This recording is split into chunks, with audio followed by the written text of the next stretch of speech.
प्रिय दर्शकों, जय माता दी। आइए आज हम बुधादित्य योग के बारे में जानते हैं। बुधादित्य दो शब्दों के मेल से बना है, बुध प्लस आदित्य। यह योग सूर्य देव और बुध देव के साथ बैठने से बनता है।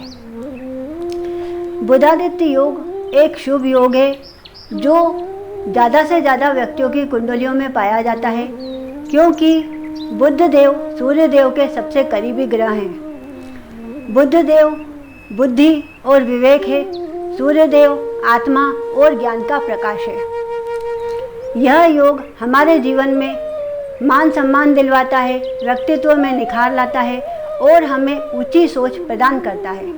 अब हम यह जानते हैं कि यह योग हमारी कुंडली में कैसे देखा जाएगा। लग्न कुंडली के किसी भी भाव में सूर्य देव बुध देव साथ में विराजमान हो तब यह योग निर्मित होता है। दो राशियां हैं, तुला और मीन। यदि यहाँ पर यह योग बन जाए तो यह शुभ फल देने में कमज़ोर पड़ जाता है। तुला राशि में सूर्य देव नीच के हो जाते हैं और बुध देव सामान्य रहते हैं। मीन राशि में सूर्य देव कमज़ोर हो जाते हैं और बुध देव नीच के हो जाते हैं, तो यहाँ पर इसके शुभ फलों में कमी आ जाती है। अब हम यह जानते हैं कि यह योग हमारी कुंडली के 12 भाव में कैसा फल प्रदान करेगा। लग्न कुंडली के पहले भाव में यह योग आपको तेजस्वी बनाएगा, मान सम्मान दिलवाएगा, आपका कद लंबा करेगा और आप समाज में एक प्रतिष्ठावान व्यक्ति होंगे। यदि यहाँ पर तुला राशि आ जाए तो आपके सौंदर्य में कमी आ जाएगी, आपके बाल खराब हो सकते हैं, चेहरे पर झुर्रियाँ हो सकती है या फिर क्रीम पाउडर लगाने से आपको इन्फेक्शन हो सकता है। यदि यहाँ पर मीन राशि आ जाए तो आपसे कोई भूल हो या ऐसा कोई कार्य हो जाए जिससे आपके व्यक्तित्व पर कोई आरोप लग सकता है। यदि यह योग दूसरे भाव में बनता है तो आपको तार्किक शक्ति प्रदान करेगा, आपकी वाणी को निर्मल और दिव्य बनाएगा, आपके कुटुंब में आपका मान सम्मान होगा और आप धन धान्य से परिपूर्ण होंगे। आपका कुटुंब भी संपन्न और सुखी रहेगा। यदि यहाँ पर तुला राशि आ जाए तो आपकी वाणी में दोष उत्पन्न हो जाएगा, आपकी कटु वाणी हो जाएगी और लोग आपसे बात करना पसंद नहीं करेंगे। यदि यहाँ पर मीन राशि आ जाए तो आपका व्यवहार लोगों को पसंद नहीं आएगा, आपका व्यवहार रूखा होगा जिससे लोग आपसे बात करना पसंद नहीं करेंगे।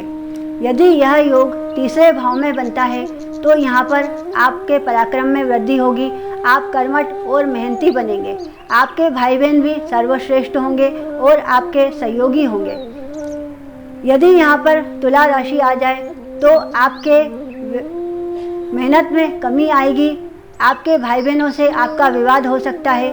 यदि यहाँ पर मीन राशि आ जाए तो आपके घर के सीधे हाथ के पड़ोसियों से अक्सर आपका विवाद होता रहेगा और आपकी शत्रुता बन जाएगी। यदि यह योग चौथे भाव में बनता है तो आपको माता, भूमि, भवन, वाहन सबका सुख प्रदान करेगा।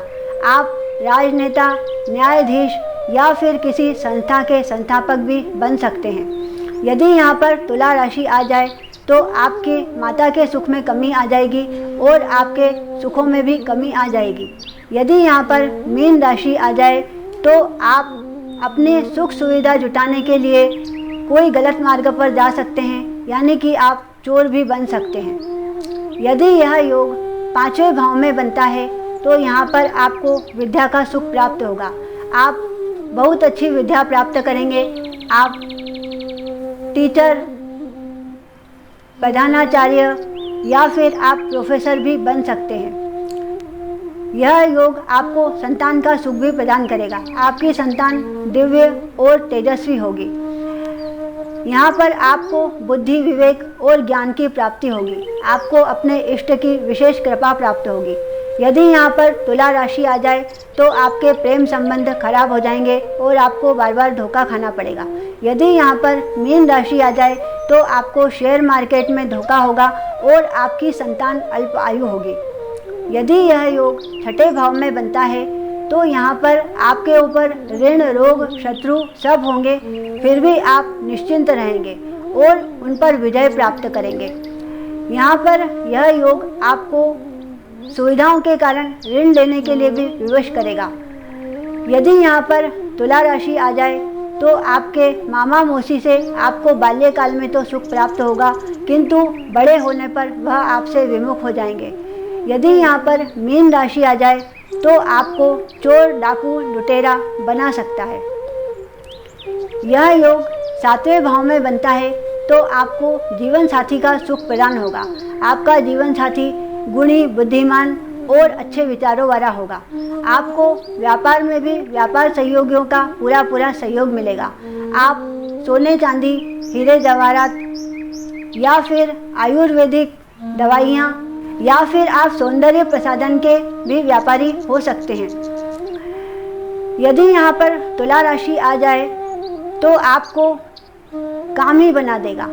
आप पर पुरुष या पर स्त्री के प्रति आकर्षित होंगे, इससे आपका वैवाहिक जीवन खराब हो जाएगा।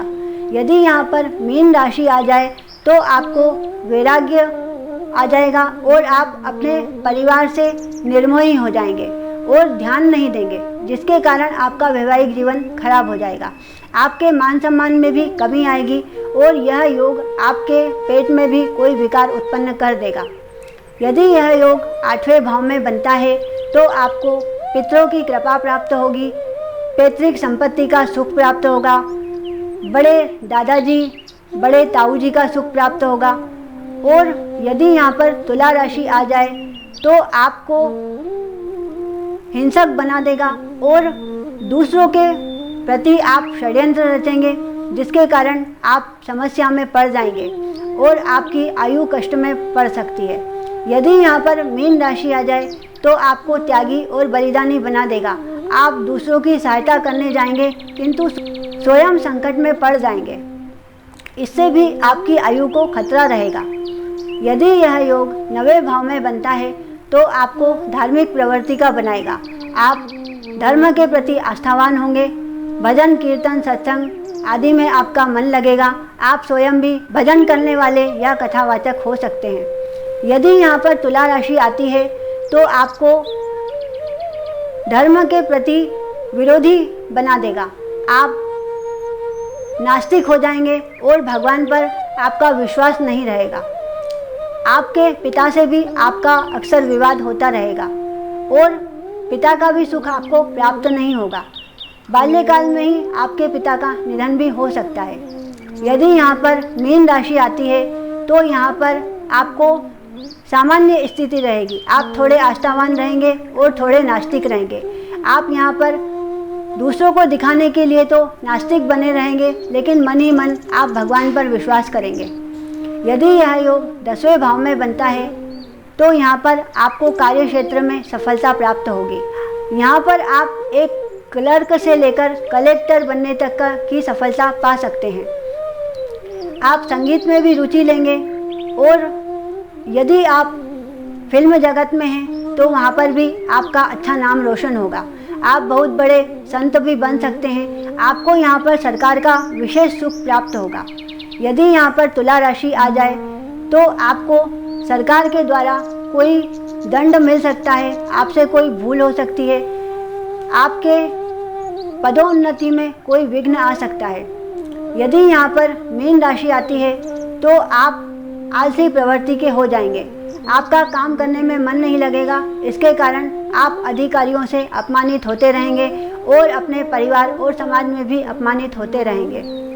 यदि यह योग 11वें भाव में बनता है तो आपको सभी प्रकार के सुख प्रदान करेगा। आपके पास भूमि, भवन, वाहन, नौकर चाकर, जमीन जायदाद और सभी प्रकार के सुख होंगे। आपको बड़े भाई बहनों का भी विशेष सुख प्राप्त होगा। यहाँ पर आप कई कलाओं में रुचि लेने वाले होंगे। आप संगीतकार हो सकते हैं, आप वाद्य बजाने वाले हो सकते हैं। यदि यहाँ पर तुला राशि आ जाए तो आपको बड़े भाई बहनों के सुख से वंचित करेगा, उनसे आपका विवाद हो जाएगा और इन परिस्थितियों में आपको नशे की लत लग जाएगी। आप नशे के कारण अपने जीवन को कष्ट में डाल देंगे। यदि यहाँ पर मीन राशि आ जाए तो आप बेईमान, घूसखोरी करने वाले या फिर आप डकैत, लुटेरे आदि भी बन सकते हैं। यदि यह योग 12वें भाव में बनता है तो आपको धार्मिक यात्राओं का सुख प्राप्त होगा। आपको जहाँ भी आप जाएंगे वह आपकी यात्रा सुखद होगी और आप दान पुण्य में भी अधिक रुचि लेंगे। दान पुण्य करने से आपको लाभ भी प्राप्त होगा। यदि यहाँ पर तुला राशि आ जाए तो आपके चाचा ताऊ से आपका विवाद होगा और उनसे आपकी शत्रुता हो जाएगी। यदि यहाँ पर मीन राशि आ जाए तो आपकी पैतृक संपत्ति आपसे कोई छीन लेगा। मेरे प्रिय दर्शकों, यदि आपकी कुंडली में तुला या मीन राशि में यह योग बन रहा है तो इसके लिए हमें क्या करना चाहिए। यदि तुला राशि में यह योग बना हुआ है तो तुला राशि में सूर्यदेव नीच के हो जाते हैं और बुधदेव सामान्य स्थिति में रहते हैं। तो सूर्यदेव का शुभ फल प्राप्त करने के लिए आपको सूर्यदेव का दान देना होगा। सूर्यदेव का दान है लाल लट्ठे का 1.25 मीटर कपड़ा, 1.25 किलो गेहूँ, लाल फूल, लाल फल, लाल मिठाई और 1 तांबे का पात्र। यह पूरा दान आपको कृष्ण पक्ष के रविवार के दिन सूर्य मंदिर में या फिर शिव मंदिर में दान करना है और इसमें कोई दक्षिणा नहीं रखनी है। बुद्धदेव को बल देने के लिए आप हर बुधवार के दिन गणपति जी को हरी दुर्वा चढ़ाइए और मोदक के लड्डू का या बूंदी के लड्डू का भोग लगाइए। यदि यह योग मीन राशि में बनता है तो यहाँ पर सूर्यदेव कमजोर हो जाते हैं और बुधदेव नीच के हो जाते हैं। तो बुधदेव की नीचता समाप्त करने के लिए आपको बुध का दान देना होगा। बुध का दान है हरी टोकरी, हरा रुमाल, हरी चूड़ियाँ, हरी मेहंदी और 1 हरा नोट। यह पूरा दान लेकर आप कृष्ण पक्ष के बुधवार के दिन किसी किन्नर को दे सकते हैं। सूर्यदेव को बल देने के लिए आप सूर्यदेव को जल चढ़ाइए और जल चढ़ाने के बाद 24 बार गायत्री मंत्र का जप कीजिए। इस तरह आप अपने इस योग का फल प्राप्त कर सकते हैं। यह योग अन्य राशियों में शुभ फल ही प्रदान करता है, किंतु इन 2 राशियों में यह थोड़ा अशुभ हो जाता है। बाकी योगों के लिए आप नियमित रूप से सूर्य को जल चढ़ाइए और गणेश जी को हरी दुर्वा चढ़ाइए। इससे आपको इस योग का शुभ फल प्राप्त होता रहेगा।